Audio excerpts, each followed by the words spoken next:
Okay, so first off, welcome to my tutorial on how to draw the Haunted Mask from Goosebumps.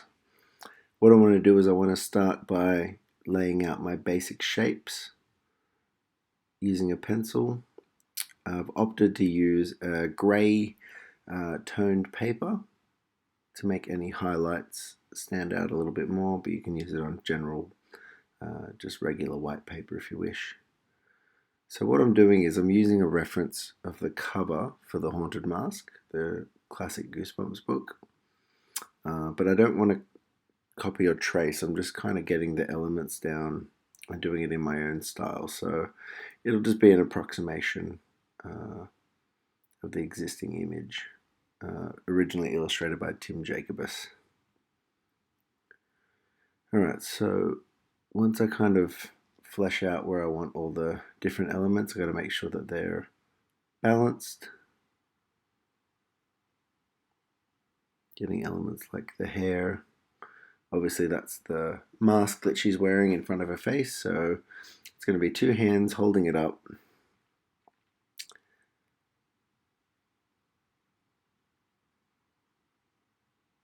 And we're going to get all the light and shadow I've chosen to use Copic markers, but you can use color pencils. You can even just shade it however you want to do it if you paint. But yeah, you can see the shape starting to come together. Now in this stage you want to keep it very loose. You don't want to press too hard because you don't want to indent it into the paper. There are a few options when you're drawing this way. I kind of have an idea of what the image is going to look like. Obviously this is based on an existing image, so I'm not going to erase my pencils. I'm just going to kind of ink over the top. Alright, so once I have all the elements, the fingers, the hands and the overalls, I'm going to start pulling out my inking tools.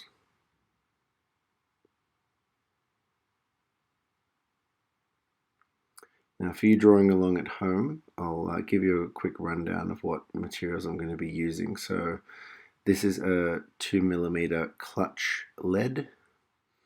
I don't keep it very sharp. I like to keep a dull line just to keep the energy in the layout.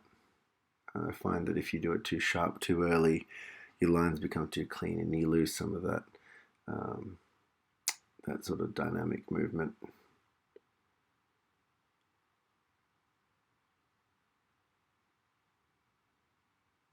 So in total, I think this piece took about an hour and a half. So I've just kind of compressed the video down to about the 47-minute mark.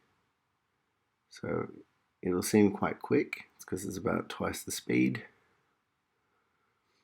Now what I'm doing here is I'm making a choice to draw a clean border because I'm going to be using a Copic Airbrush for us to soften the background. And if you've seen the original image, you'll know that they actually used airbrush to achieve those soft tones. So this is just a general painter's tape, very low tack. I got this one from Bunnings, but you can get them from art stores as well.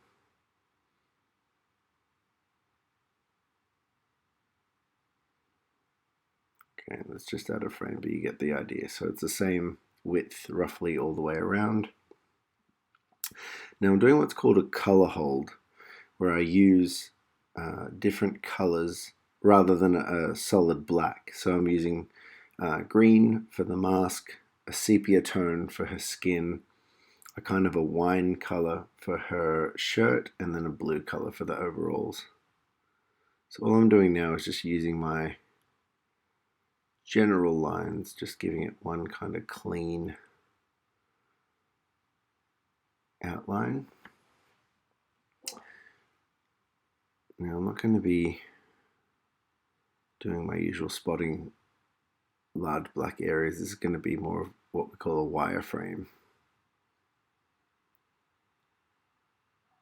And what that means is it's just a general clean line where it gives the Copics a nice guide, and the depth comes from the alcohol-based markers. But like I said, you can use watercolor, you can use pencils, you can shade it using charcoal or just lead pencil, whatever you want to do.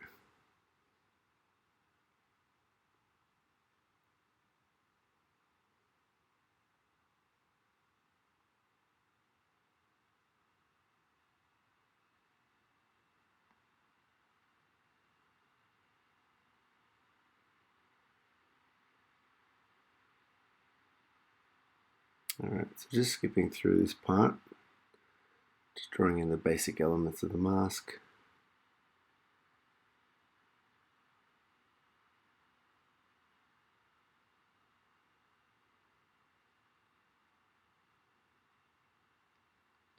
Now it's up to you where you start. I usually tend to start with the eyes, but this being a mask, it really didn't matter to me, so I just want to make sure I get the elements right. Now I am referring to the image when I'm doing this, just to give it an approximation, but it's by no means an exact.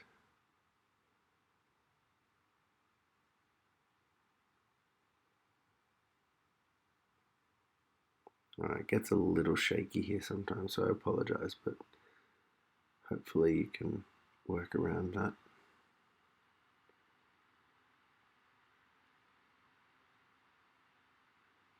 Okay, so this is just mapping out where the shadows are going to be, so getting a hard edge around the areas that are going to be lit. Now, the hardest thing to draw is always the other eye. Just get it as close to balanced as you can. The idea is not to be too timid. Be confident but not cocky.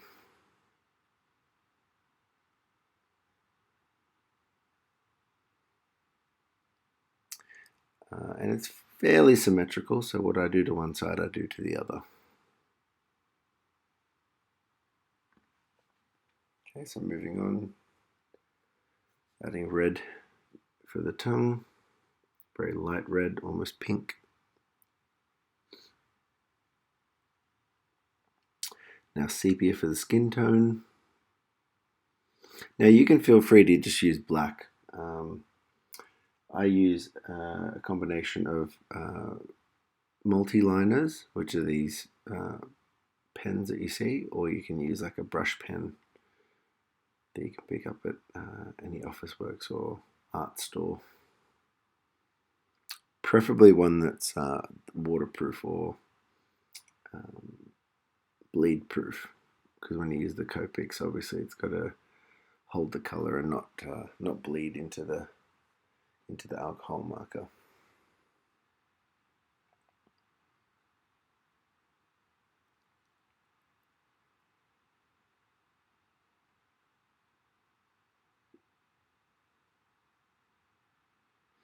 Alright, so all I'm doing now is just getting rid of the excess lead, just to make sure that my lines, I have all the basic information down.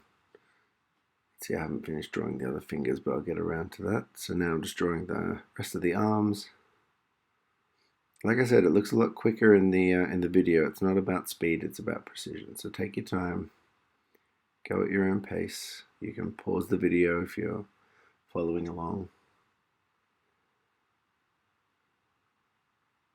But I really implore you to try and, once you have the information, just really get that freestyle going so your style comes through. You're not just a slave to the reference.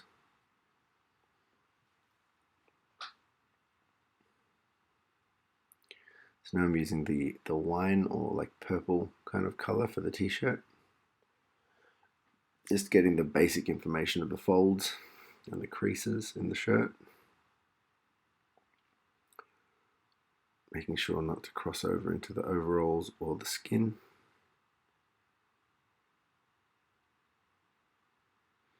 Now if you guys are drawing along at home, make sure you tag me. I want to see what you end up creating. So on Instagram, you can tag me at QuickDraw13,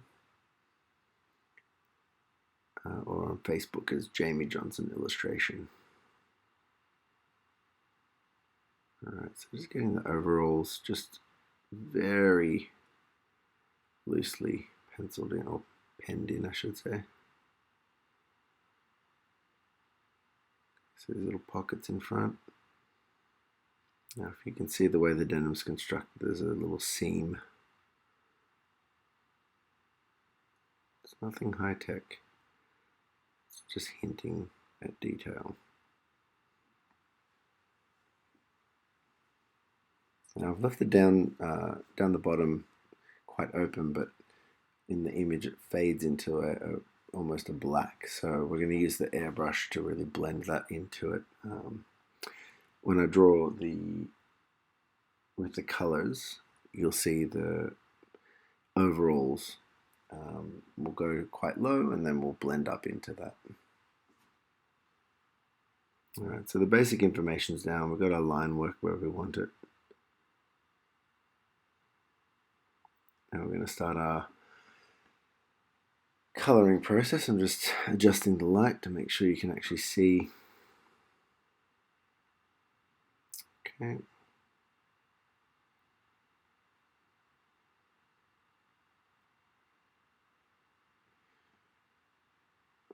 Just a little touch-ups of things I might have missed. Like the other ear there.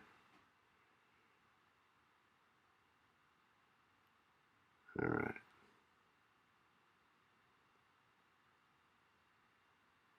The buckles are drawn in now. It seems to be all the information we need. Once you're happy and you're confident to move on to colors, we're going to be testing out. I keep a larger piece of paper underneath, as you can see what it's taped to, and I also use that to test out the markers. So right now I'm actually selecting the colors I'm going to use.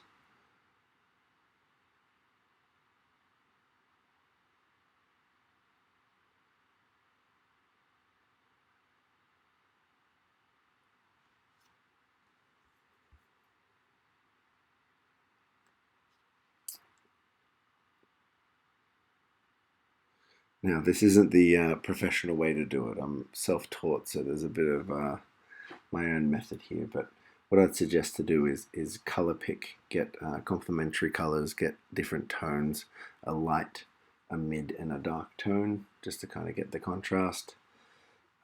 And I suggest if you are using Copics, just test it out on a separate piece of paper, practicing your blending. There's plenty of tutorials online on YouTube on how to blend Copics. There are many methods. So I'm just trying to find different blues, different purples, and different greens.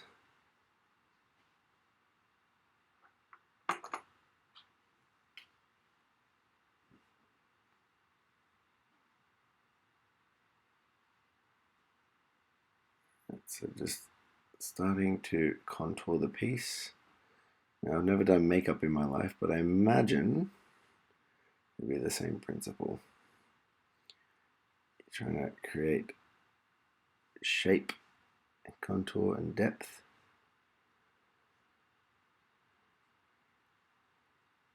So kind of masking the darker areas, being sure to leave out the bits that'll be catching the light.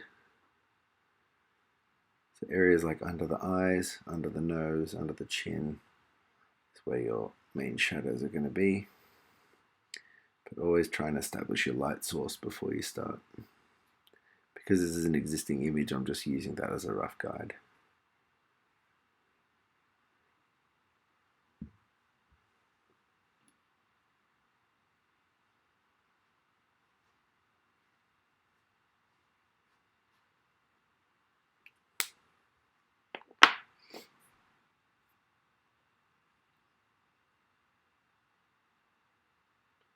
So I'm using a Copic sketch marker. It has a sketch nib, as you can see, which kind of allows you to glide over and just gloss over and get a nice even blend, which I like. You can also get the classic markers, which have more of a chisel tip. It gives you a more illustrative or design aspect, but for this exercise, the sketch marker would probably be the preferable choice. And if you're just starting out with Copics, the Copic Chow are actually exactly the same. They just have a smaller capacity, don't hold as much ink, but they are more affordable. So if you're building up a collection, there's nothing wrong with building it up with the Chows as well.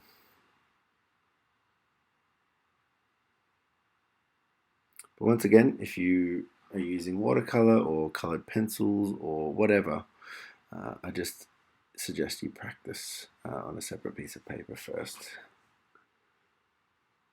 Right, so we're going with a kind of darker tone here.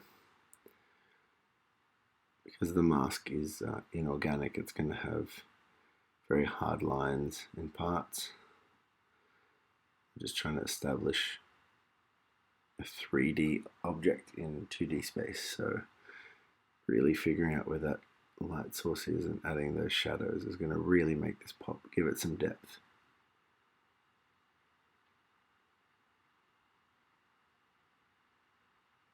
Now, I've never really done a Copic demo on video before, so if I'm going too fast, if you have any questions, I'm going to be hanging out in the chat for the duration of this video. So if you have any questions regarding my methods or different products that I use, feel free to ask the questions in the comments.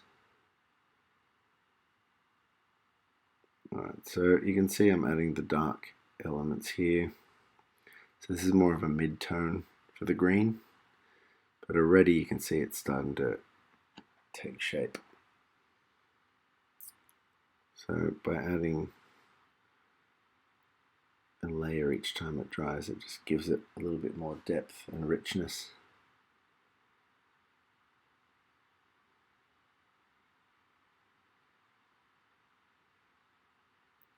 Okay, so this is really dark green, probably the darkest green you can have.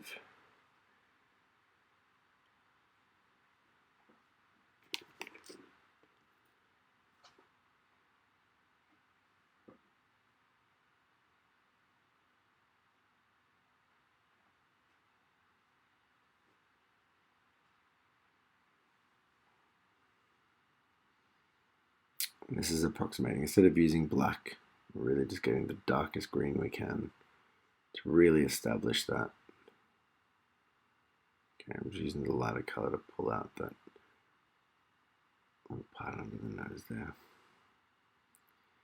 You can see the cast shadow underneath the brow, underneath the nose, the ears, and soon to be chin as well. It's really selling the light source from above. You can see we're leaving wide open spaces that aren't really receiving much darkness there.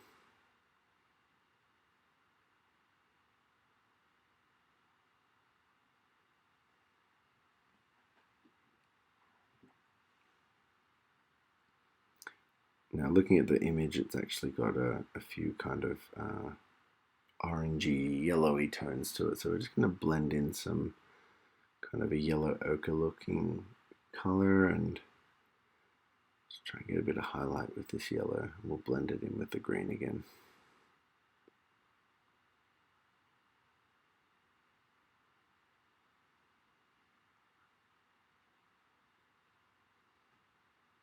Now, if you're new to using Copics, this is the sort of stuff you got to kind of practice. So this is my own method of blending. There are many different ways you can do it. I suggest you search online. There are many crafters and artists that like to do tutorials. I'm pretty proficient in Copics, but my methods aren't exactly, they're not perfect by any means.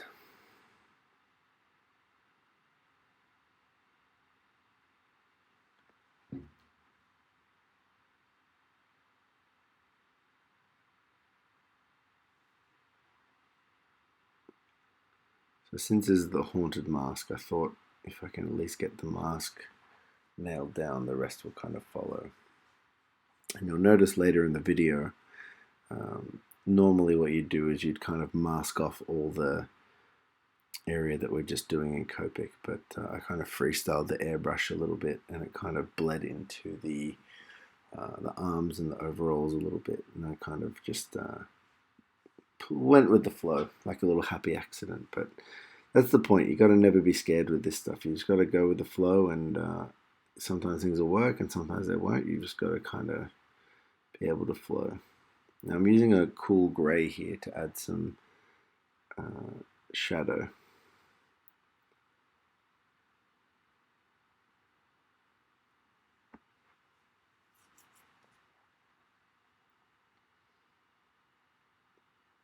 And with it being Halloween tomorrow, I was very inspired to jump on the Goosebumps bandwagon. I've actually never drawn anything from Goosebumps before, which is very surprising because I have a complete vintage set. And the art growing up was just some of my favorite imagery. Still get very nostalgic thinking about it, and sometimes I just pull out the books, not to read, but just to check out the art, and I don't know, it transports me back to when I was younger. It's a pretty cool feeling.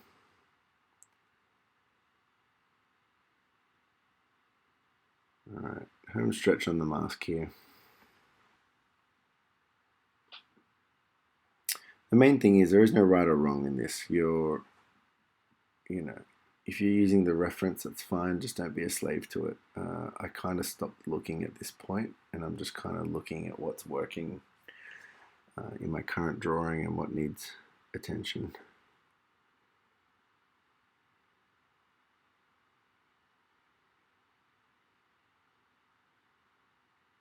So once you're happy with the way this is being blended together, we'll move on to the other elements. So it doesn't matter which order you do it in. I went for the overalls next. You could have gone for the shirt, for the skin tone, whatever. Now, for the denim, there's going to be little creases, and the way the light catches it will be different. So it's going to be pretty tonal. So I'm keeping it really loose, as you can see.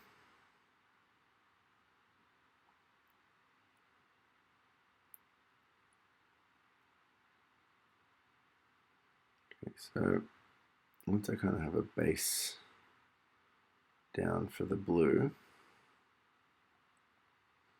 just want to kind of even it out a little bit, bring it down to the bottom of the page. Like I said, it's going to be quite dark at the bottom, so it doesn't really matter where you cut it off here, because the airbrush is going to help us mask that bit down there. This is the darker of the blues. We'll see how it blends in later. So this is just kind of establishing where the shadow will be. So her head and the mask are going to create a shadow there, and that's at the top of the overall. And then you'll see here just the stitching, the pockets, things like that.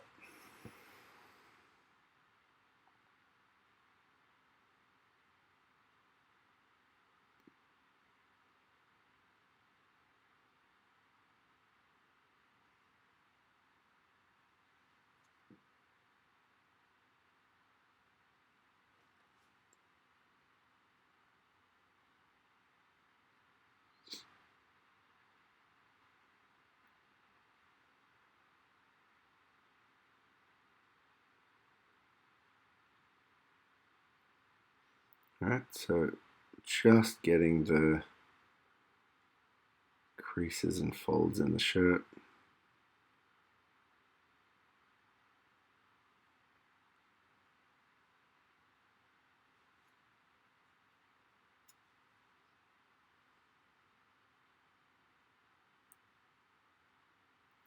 Now it's never going to be perfect. You just got to kind of get it to a point that you're happy with. You can always go back in with darker tones and establish the shadows a bit more, but as long as you kind of give it a general coverage, it help to tell the story, and all the rest will kind of follow. I think visually you can sort of see it coming together a little bit more. The Copics just give it that little bit of extra depth.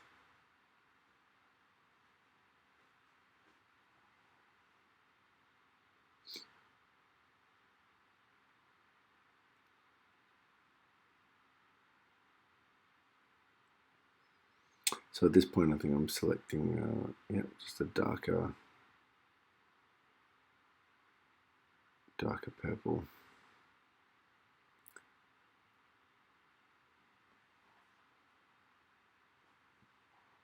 Really pulling it out of the shadows here. It's quite effective.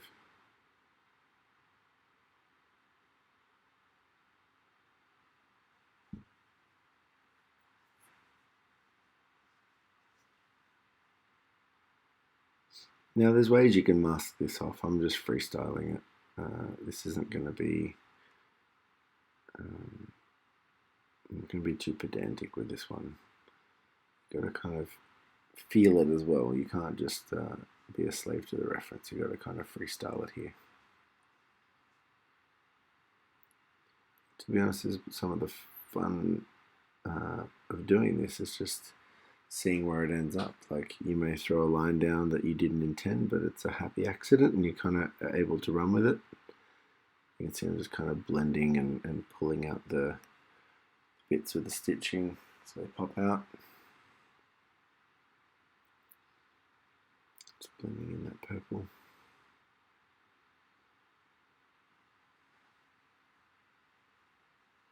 Okay. So I think we're about 70% done here.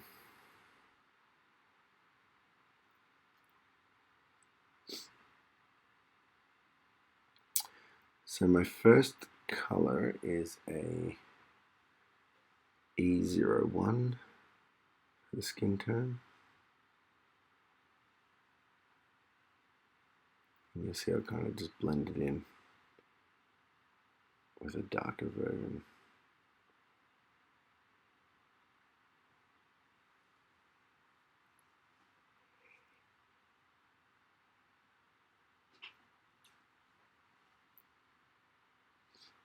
Now, skin tone is its own beast in itself, so make sure that you give it plenty of practice.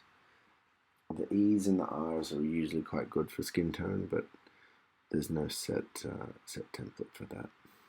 It's just trial and error with this. So I believe there's an E11. Gives a nice kind of mid-tone to it. More of a pinky hue for the skin. Now remember, she's maybe 11 or 12 in this image, so we don't want to give her too many muscles or too much definition or anything. I'm just adding some shadow, so her elbows are away from the light.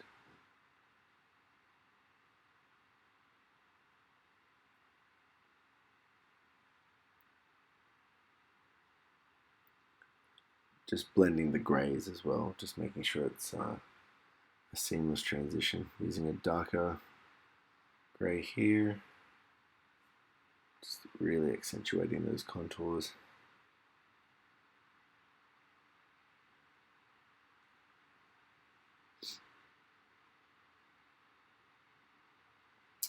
Now after the hair, you could almost stop at that point. If you don't have an airbrush, you can use watercolor or just regular pencil, or, to be honest, just a nice even white background could be fine, or even a black background.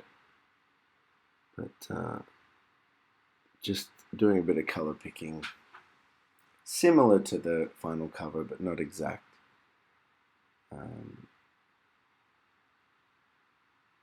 You'll see it kind of come together at the end.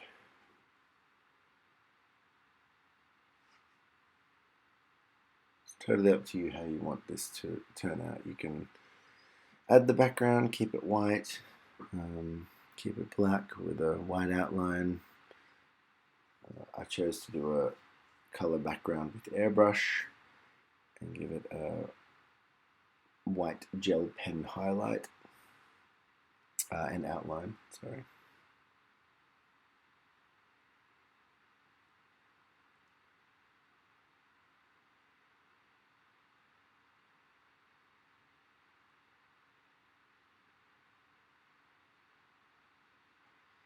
Right, so I'm about to fire up the Copic Airbrush here. And the way this is done is you take off both lids, you put the chisel end inside of the Copic Airbrush system. As you can see, you get a nice even flow of air. Now, my method is I'm constantly tapping on the button, which allows me to reset almost one clean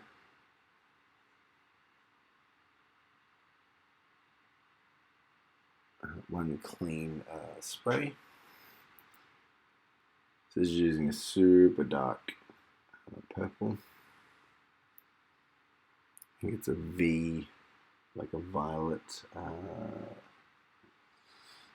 which it's like a V99, which is like the darkest you can get.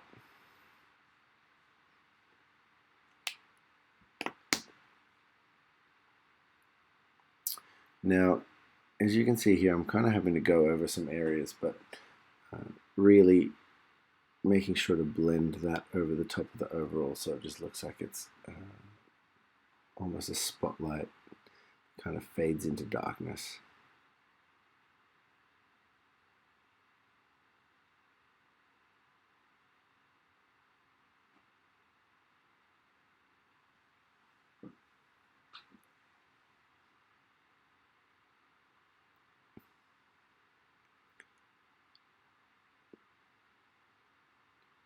You can see it's got quite a wide spray, so I think it kind of bleeds into the skin tone a little bit, which wasn't intentional, but it's not the end of the world. You can kind of just go with the flow and use those happy accidents.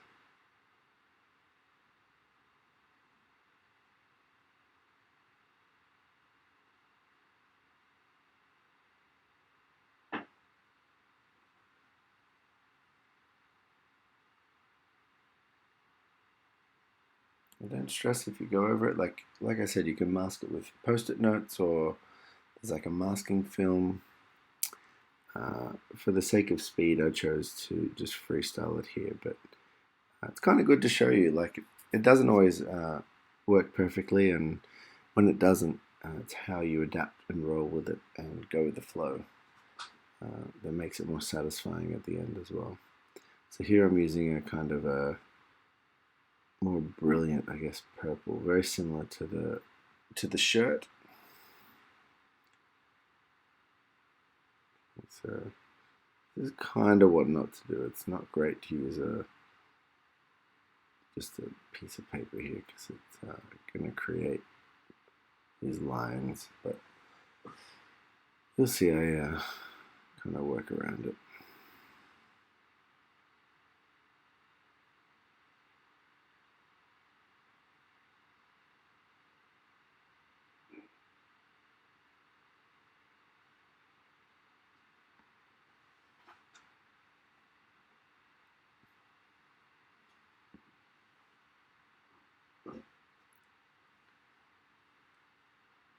There's a bit of glare from the light, but the purple is actually a lot more consistent than it looks in this shot. It's also not dry yet, so once it dries, you kind of see it even out a little bit more.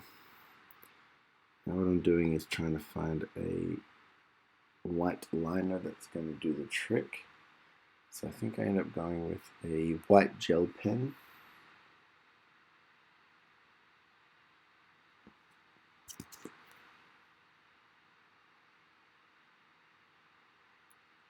So it's a Pentel Pigment Gel ink. I got this one from Officeworks, but you can pick it up from your local art store. So right now I'm just getting some pencil and just kind of establishing some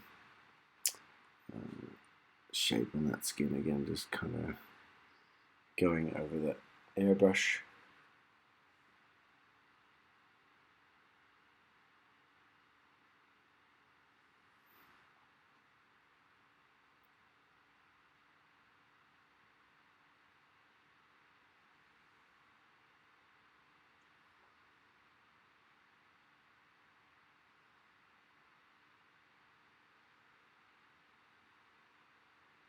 Alright, so we're on the home stretch here now. To really separate this from the background, I'm going to have to create an outline, which I'm using the gel pen to achieve. So once this gets an even flow, you'll see how much it pops from the background once you kind of get that white outline.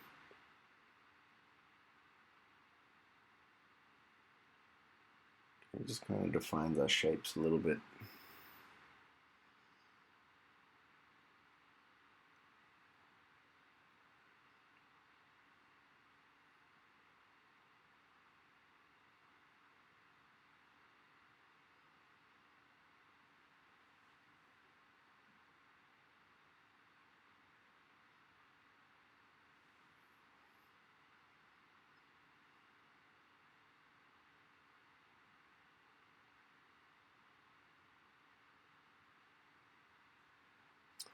Alright, as the outlines are starting to take shape, you can just see the definition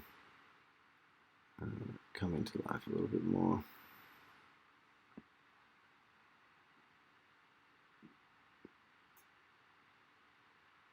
It's quite nice to see it sped up, to be honest with you. It's nice seeing it take shape in real time, but there's something really therapeutic about watching these white outlines. It's a really dark background.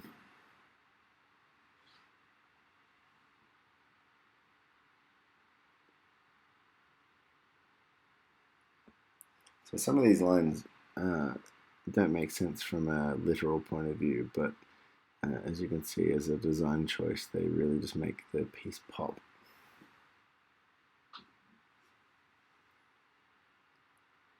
What I'm doing is I'm adding some gel pen and just kind of smudging it in, getting a softer line and just hinting at a little highlight here.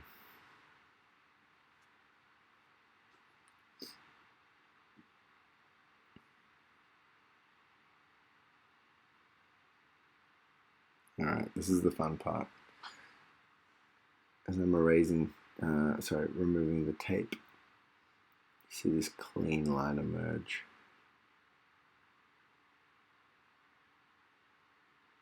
So satisfying.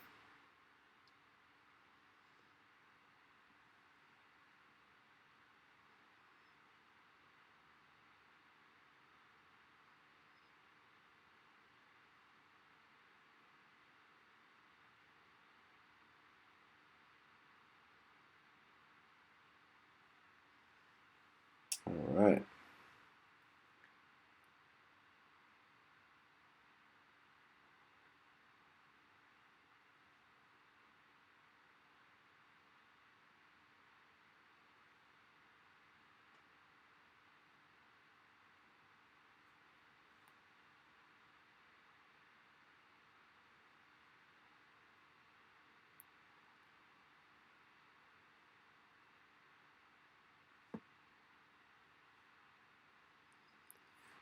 So just going through and just fixing up any areas that I feel could use a little once over. Now the hair is actually a little bit darker. I'm not really following the reference on this one. I'm just kind of going with my gut instinct.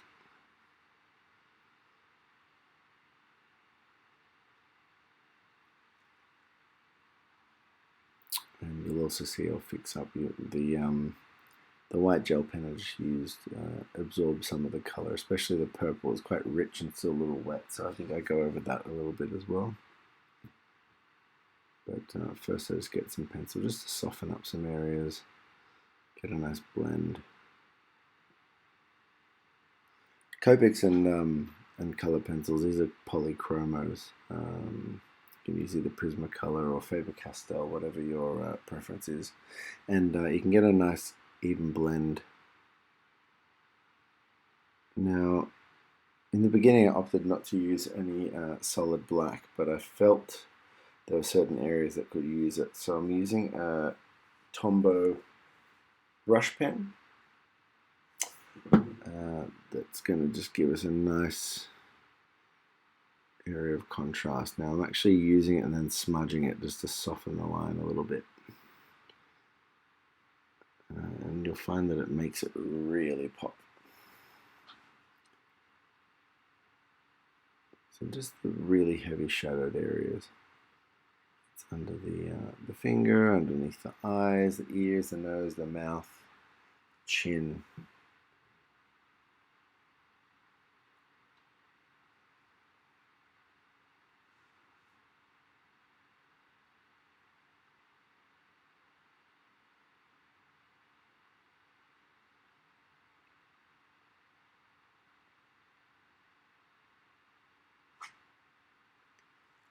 As you can see, the teeth kind of stand out a little bit more. The mouth and the eyes just have a nice depth to them.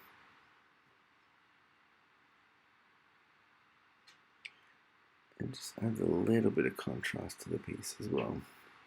I don't want it to look too soft.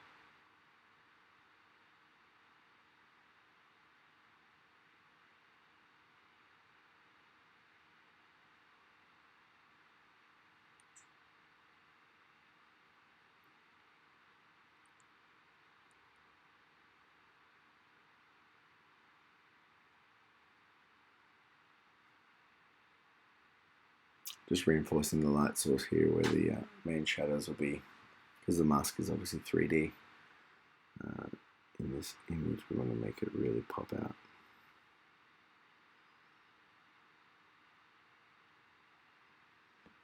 So I'm just playing off both the Copics and the inks here, just to kind of give it that mixed media feel.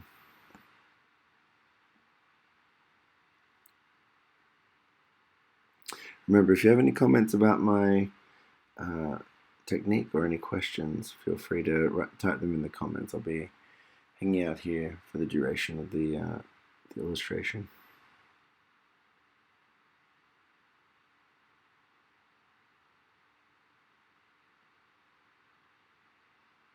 Clearly I couldn't stop messing with the hair, so I'm just kind of establishing the right look here.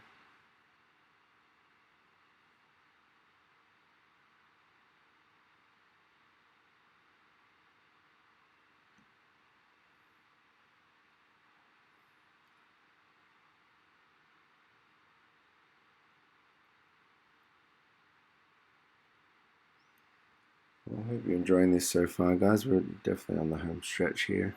Just kind of adding a few little details here and there just to really sell that 3D feel of the image.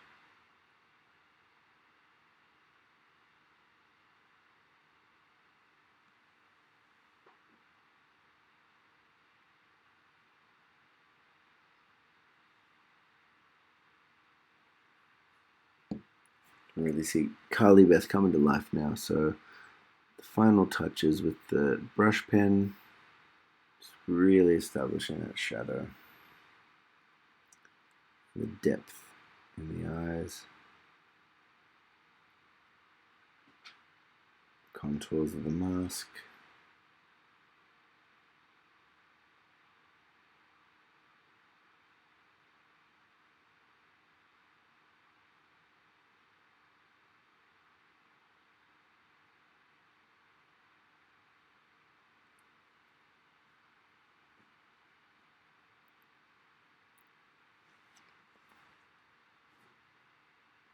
Alright, so as we reach the home stretch of this video, I just want to say a huge thank you to the city of Ballarat and Heroes HQ for hosting me, having me as a guest artist, and being able to share just a few little pointers for you. There is no right or wrong with art. Remember, it's all a personal journey, but hopefully you've learned a few things that you maybe didn't know before, or maybe you see something you want to try. Like I said, make sure you're tagging me in your posts on Instagram. QuickDraw13 is my handle. Okay, so now I'm just doing the finishing touches with the gel pen. Really just getting those highlights down. I think I had a few specks in the background, so I do a little signature, very important. make it legible, make people know whose art they're viewing. Now I really should write after Jacobus on this one, but it's not a published piece, so I think it's fairly obvious where the source material is from. There's a few more bits with the colored pencil. This is actually in a pencil holder because it's quite low. I use white for highlights quite a bit. And this one is at the end of its life pretty much. It's a Prismacolor polychroma. A few like specular highlights here, and then I'm going to use some gel pen just to kind of sharpen up those highlights. Just add some specks in the background. They look like stars, but it could be dust or particles or something in the air, but this helps bring our figure forward from the background and distract from any imperfections as well.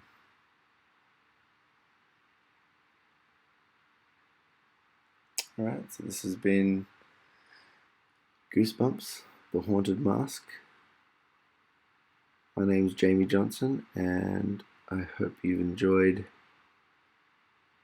drawing along with me on this spooky Halloween theme drawing.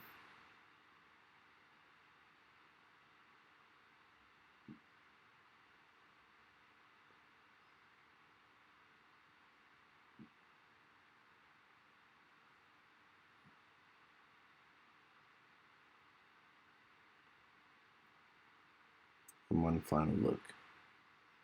Alright, thanks so much, guys. Happy drawing.